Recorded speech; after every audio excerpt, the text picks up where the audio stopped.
आइए जानते हैं कि तंत्र मंत्र विद्या सीखने का तरीका क्या है और इसके लिए आवश्यक गुण क्या है।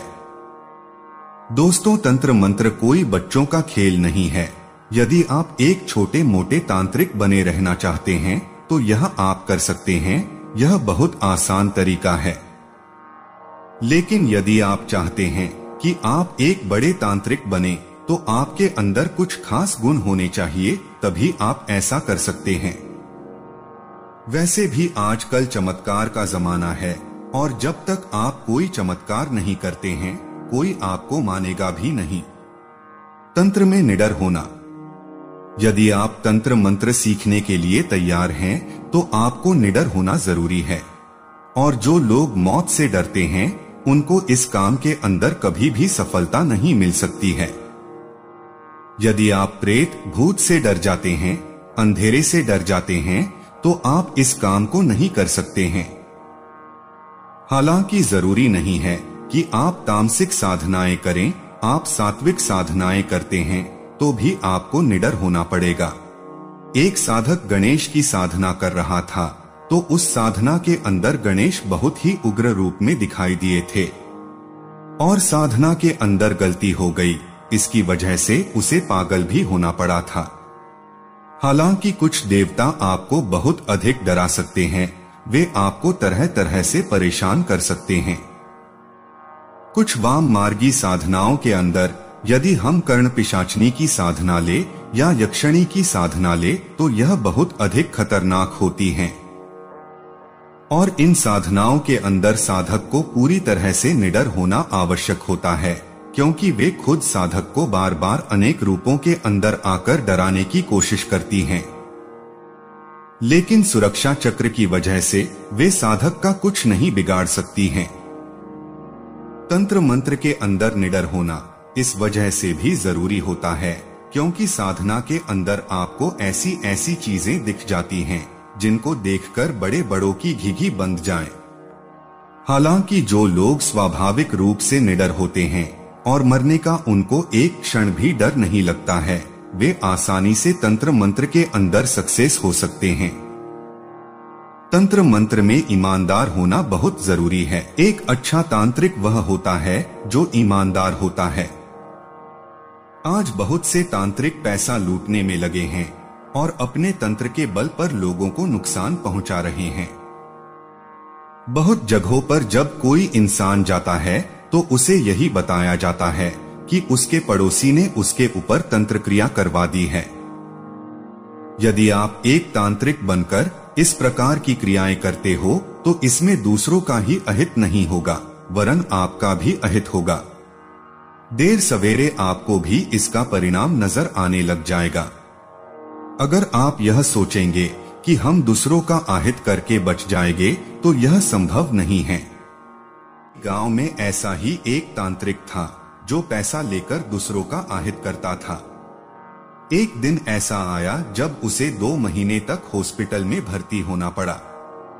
दरअसल उसके मल के मार्ग से रक्त निकल रहा था। चमत्कार करना है तो गुरु बनाने की आवश्यकता है। मित्रों, वैसे तो आपको बहुत सारे छोटे मोटे तांत्रिक मिल जाएंगे, लेकिन यदि आप एक बड़े तांत्रिक बनना चाहते हो और काफी चीजें सीखना चाहते हो तो आपको गुरु बनाने की आवश्यकता है। यह काम गुरु के बिना हो ही नहीं सकता है और गुरु भी ऐसा होना चाहिए जिसके पास 8 से 10 तरह की पहले से ही सिद्धियां हो। यदि आप किसी छोटे मोटे तांत्रिक को अपना गुरु बना लोगे तो फिर आप उससे कुछ नहीं सीख पाओगे। गुरु ही आपको उन सिद्धियों को प्रदान करेगा और आपको बताएगा कि यह कैसे करना है। बहुत से लोगों को यह लगता है कि सिद्धियां करने के लिए गुरु की कोई आवश्यकता नहीं है, तो ऐसे लोगों की बहुत ही बुरी दशा होती है। बिना गुरु के कोई भी तंत्र सिद्धि नहीं करनी चाहिए जो काफी खतरनाक हो। हालांकि आप आम मंत्र पढ़ सकते हैं, वे हानिकारक नहीं होते हैं। तंत्र मंत्र विद्या सीखने के लिए गुरु को कहां पर ढूंढे? मित्रों, एक व्यक्ति ने यह सवाल किया कि तंत्र विद्या सीखने के लिए हम गुरु को कहां पर ढूंढ सकते हैं। देखिए, गुरु को आप कई तरीकों से ढूंढ सकते हैं। आपके शहर के अंदर कुछ खास तांत्रिक भी हैं और इनमें से कुछ छोटे तांत्रिक होते हैं। हम आपको सुझाव देंगे कि तंत्र सीखने के लिए सबसे पहले छोटे तांत्रिकों के पास जाएं और उनके सानिध्य के अंदर रहकर छोटी मोटी चीजों को सीखें। उसके बाद जब आप वे सब चीजें सीख जाएं, तो आप किसी बड़े तांत्रिक के पास जा सकते हैं। इन सब के अलावा काशी एक ऐसा शहर है जो तंत्र मंत्र का गढ़ माना जाता है। यदि आप तंत्र मंत्र सीखना चाहते हैं तो आप वहां पर जा सकते हैं। वहां पर आपको बहुत से तांत्रिक ऐसे मिल जाएंगे जो आपको तांत्रिक बना सकते हैं। हालांकि आपको लुटेरों से सावधान रहना होगा, लेकिन यहाँ पर बहुत से लोग तंत्र को सीखने के लिए दूर दूर से आते हैं। आखिर तंत्र मंत्र में सिद्धियां सीखना क्यों जरूरी है? मित्रों, यदि आप एक अच्छे तांत्रिक कहलाना चाहते हैं तो आपके पास सिद्धियां होना बहुत आवश्यक है। बिना इनके आप कुछ भी चमत्कार नहीं कर पाएंगे। यदि आप चमत्कार करना चाहते हैं तो आपको सिद्धियों को अपनाना ही पड़ेगा। सिद्धियों की मदद से आप किसी भी इंसान का भूत और भविष्य देख सकते हैं।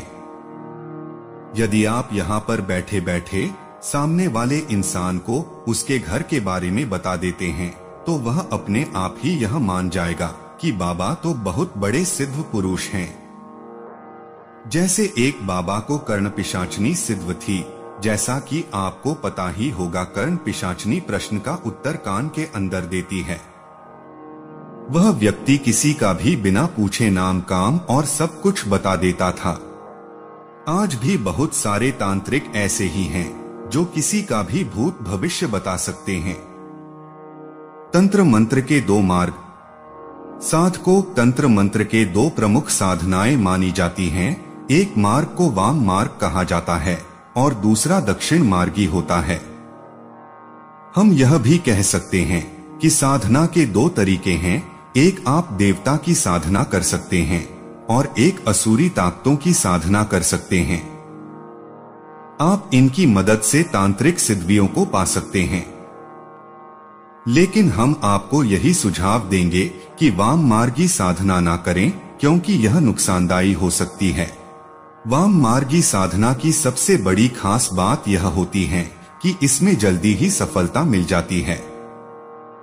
बहुत से तांत्रिक जल्दी ही सफलता प्राप्त करने के चक्कर में वाम मार्गी साधना को अपनाते हैं। लेकिन यदि इसमें कोई गलती होती है जो जान भी जा सकती है। इसके अलावा दक्षिण मार्गी के अंदर सफलता जल्दी ही नहीं मिलती है। इसमें समय लगता है, लेकिन नुकसान होने का खतरा नहीं होता है। यदि आप एक बार वाम मार्गी साधना के अंदर जुड़ जाते हैं तो यह मुश्किल है कि आप कोई सात्विक साधना को कर सकें। इन दोनों मार्गों की अपनी अपनी सीमाएं हैं। यदि आप साधना का प्रयोग बुरे कामों के अंदर करते हैं तो वाम मार्गी साधना इनके अंदर सबसे अधिक उपयुक्त है। लेकिन यदि आप शक्तियों का प्रयोग अच्छे कामों के अंदर करते हैं तो आप केवल दक्षिण मार्गी साधना प्रयोग कर सकते हैं। तंत्र मंत्र साधना सीखने से पहले आपको अपने गुरु से परामर्श लेना चाहिए, ताकि वह आपको बता सके कि आपके लिए क्या बेहतर है। आप अपने गुरु के अंडर में रहकर ही सीखें। मित्रों, वैसे तो आपको मार्केट के अंदर अनेक प्रकार की किताबें मिल जाएंगी जिनके अंदर साधनाओं के बारे में विस्तार से दिया होता है। आप उन किताबों भी देखकर सीख सकते हैं, लेकिन आपको उन किताबों के ऊपर भरोसा नहीं करना चाहिए, क्योंकि हर साधना का अपना मंत्र होता है और उसको बोलने का एक विशेष प्रकार का तरीका भी होता है। यदि आप किताबों से पढ़कर तंत्र मंत्र करोगे तो आप मंत्र को सही बोल भी नहीं पाओगे, लेकिन आपका गुरु उसको जानता है और वह आपको सही तरीका सिखा सकता है। इसके अलावा बहुत सी किताबों के अंदर विधियों को पूरी तरीके से बताया भी नहीं जाता है। ऐसी किताबों को पढ़कर साधना के मार्ग में नहीं जाना चाहिए। यह आपको तांत्रिक तो नहीं बना पाएंगी, लेकिन गर्त के अंदर अवश्य ही धकेल देंगी। तंत्र मंत्र विद्या सीखने के लिए धैर्य रखना। मित्रों, एक अच्छे तांत्रिक का यह भी गुण होता है कि वह धैर्यवान होना चाहिए। साधना के मार्ग के अंदर धैर्य की बहुत अधिक आवश्यकता है। यदि आपको सब कुछ जल्दी जल्दी चाहिए तो आप यह काम नहीं कर सकते हैं, आपको इंतजार करना होगा। इस मार्ग के अंदर कुछ साधनाएं ऐसी भी होती हैं जिसके अंदर धैर्य रखना होता है। बहुत बार आपके द्वारा की गई साधना असफल हो जाती है और आपको दोबारा से उस साधना को करना होता है। अपने स्वार्थ और वासना को छोड़ दे। तंत्र मंत्र मार्ग के अंदर आपको अपना स्वार्थ को भी भूल जाना चाहिए। देश स्वार्थ को लेकर या किसी प्रकार की वासना को लेकर साधना करते हैं तो इसमें उल्टे आपको नुकसान हो सकता है। भले ही कोई बुरी ताकत हो, यदि आपके विचार अच्छे हैं तो आप उससे अच्छा काम भी करवा सकते हैं। वह आपके काम करने के लिए मना नहीं करती है। अपने लिए खास सिद्धियों का चुनाव करें। मित्रों, तंत्र के अंदर अनगिनत सिद्धियां हैं और उनके अपने अलग अलग फायदे हैं। आप तंत्र मंत्र को सीख रहे हैं तो आप उन सभी सिद्धियों को नहीं कर सकते हैं। बस आपको केवल कुछ सिद्धियों का चुनाव करना होगा और यह वही सिद्धियां होनी चाहिए जिनको आपके गुरु जानते हो। जैसे कुछ लोग अप्सरा साधना करते हैं ताकि उनके यौवन के अंदर सुधार आ सके। इसके अलावा कुछ लोग हनुमान साधना करते हैं तो वे जातक के भविष्य और भूतकाल को देख सकते हैं। इसके अलावा आप साधना का चुनाव सरल और कठिन भी चुन सकते हैं। यदि आप किसी बड़े देवता की साधना कर रहे हैं तो आपको इसके लिए खुद को उन्हीं के समान बनाना होगा। एक सामान्य तांत्रिक बनना बहुत आसान है। मित्रों, एक सामान्य तांत्रिक बनना आजकल बहुत ही आसान हो गया है। आज भी तंत्र का बहुत गलत उपयोग किया जाता है, खासकर एक पड़ोसी दूसरे ही पड़ोसी के ऊपर तंत्र क्रिया करवाने में जुटा हुआ है। इसलिए हर घर के व्यक्ति को थोड़ा बहुत तंत्र क्रिया का ज्ञान होना ही चाहिए ताकि तंत्र की मदद से आसानी से वह अनेक प्रकार की समस्याओं का समाधान कर सकता है और छोटे मोटे रोगों का भी बहुत ही आसानी से उपचार कर सकता है। ऐसे कामों के अंदर कई काम आते हैं, जैसे किसी को बुखार का झाड़ा देना, सिर दर्द का झाड़ा देना और धन रोकने के टोटके करना, बिच्छू का झाड़ा देना, किया कराए का प्रभाव दूर करना। इस तरह की सामान्य क्रियाएं करना इस वजह से आसान होता है क्योंकि इनमें किसी भी प्रकार की सिद्धियों की आवश्यकता नहीं होती है। बस इनके अंदर या तो कुछ मंत्र होते हैं जिनको जप करना होता है या फिर कुछ टोटके होते हैं जिनको नियम के अनुसार करना होता है। इन टोने टोटकों की बहुत अधिक संख्या होती है। यदि आप इनको गलत तरीके से भी करते हैं तो किसी भी प्रकार के नुकसान होने के चांस कम ही होते हैं। हाँ, यह हो सकता है कि जिस काम के लिए आपने टोना टोटका किया है वह काम पूर्ण नहीं होगा। फिर भी जो लोग तंत्र सीखना चाहते हैं उनको भी इनके बारे में पूर्ण ज्ञान होना बहुत जरूरी होता है। जो लोग तांत्रिक होते हैं उनके पास अनेक प्रकार की समस्याएं आती रहती हैं। जैसे कुछ लोग उनके पास वशीकरण के लिए आते हैं तो कुछ अपनी पेट की समस्याओं के लिए भी आते हैं। उनको ताबीज बनाकर देना भी एक तांत्रिक का काम होता है। शाबर मंत्रों का प्रयोग करना आसान है। एक तंत्र मंत्र को जानने वाला हर साधक शाबर मंत्र का प्रयोग करता है। बहुत सारे शाबर मंत्र हैं और उनका प्रयोग अलग अलग कामों के अंदर किया जाता है। शाबर मंत्र की सबसे बड़ी खास बात तो यह है कि इनको बोलना आसान होता है, जबकि वैदिक मंत्रों का तो उच्चारण करना ही काफी कठिन होता है। आपको बता दें कि बीज मंत्रों का तो अर्थ होता है, लेकिन शाबर मंत्रों का अर्थ होता भी है लेकिन कुछ अर्थहीन भी होते हैं।